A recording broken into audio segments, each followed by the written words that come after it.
Hey guys, welcome back to my YouTube channel. My name is Colton, and today we're talking about one of my favorite 35mm film cameras. And it's not really the kind of camera that you might envision if you were to think of a 35mm film camera.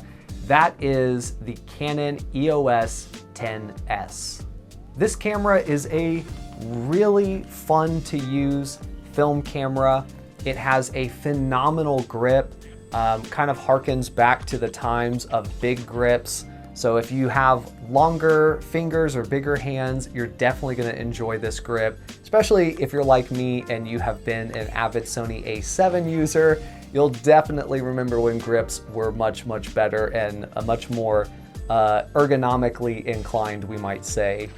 What's also really cool about this camera is it is a 35mm film camera, but it also is autofocus. So this was Canon introducing autofocus back in the day with the EOS line of film cameras. There is a ton of EOS film cameras out there, from the 650 and 630 all the way up to the EOS 10s, to the EOS 1, and there's also some Canon Rebel film cameras. They all utilize the EF mount, and that is Canon's DSLR mount as well. So any lens that you've used or seen used, I guess, for a Canon DSLR camera will also work on this EOS camera, which really makes it cool in terms of if you've switched over to mirrorless and you have all these Canon DSLR lens sitting around, you can still use them on these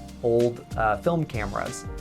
The autofocus is actually surprisingly pretty good. It's obviously not going to compare to a Canon R5 or Sony A7 IV with ridiculous autofocus, but as long as you understand, practice using it a few times, then you can get some really sharp images. Of course, you can always switch over to manual focusing, so you still have the ability to manually focus. And with this camera, there's also a really big benefit in terms of it not being too cluttered with features, but also having enough features that you can get a lot of control and squeeze a lot of quality out of it. So you can shoot in auto if you want. You can also shoot aperture priority, shutter priority, manual. In fact, I think there's a whole host of different settings on this camera that you can use. It also has a built-in flash, but also a hot shoe with a little bit more modern hot shoe connection, so you can still use a lot of your modern day flashes with it if you want to set up a multi-flash type of setup on this camera. And also, I will say, if you are new to photography, especially film photography, certain older film cameras can be really a pain to load film into. This camera is possibly the easiest film camera to load film in. I was honestly shocked, and for a while I thought, am I gonna do something wrong? This seems too easy, but it truly is a simplified version for loading film. Even if you're a pro at film photography, I think you'll appreciate how much faster you can load film and reduce the time in between taking shots when needing to switch to a new roll. So kind of has something for everyone there. I will say my favorite element of this camera is just holding it, interacting with it, and shooting. I know that's probably a dumb reason to like a camera, but the image quality, rest assured, is really good out of this camera, especially since you can use some of the sharpest Canon DSLR lens with this camera. You're gonna get really nice images. So much so that even with this plastic fantastic 50mm 1.8, I was able to get some images that, in my opinion, even kind of rivaled some of my medium format shots. I know that's probably heresy to say, but that is true. So the sharpness that can be produced by this camera is wonderful.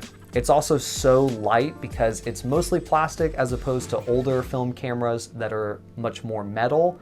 So if you have, you know, neck problems or back problems, whatever, or you just don't want to carry around a ton of heavy equipment because you're gonna probably have more than one camera on your person, then this is really great because you'll barely notice it's there, but yet it's still hefty enough that it feels substantial.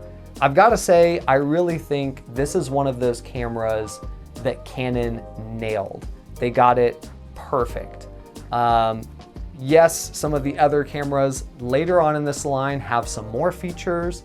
Some of the cameras earlier have less features, but I think this one has a perfect blend. For 35mm, you can do basically anything on this camera. And what's really beautiful about this too is you can find these for so cheap. I got this one for 10 bucks and then I slapped the 50mm on it and started going.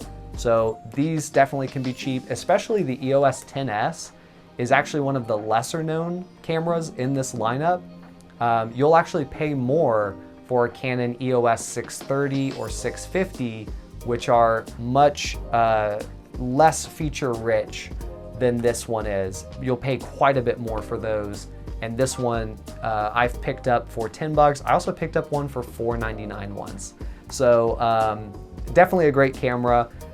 Anytime I see this camera somewhere on sale and it's at a price like that, I buy it every time because it is such a great camera. Now this wouldn't be a pitch or highlight or review if I didn't provide some sort of example shots. So I actually went out and shot a roll of film with this camera, and I'll end the video by showcasing some of the photos that I took on this camera. In the meantime, if you like the video, give me a thumbs up. If you want to see more, hit the subscribe button. Enjoy this photo reel. I'm Colton. I'll see you in the next one.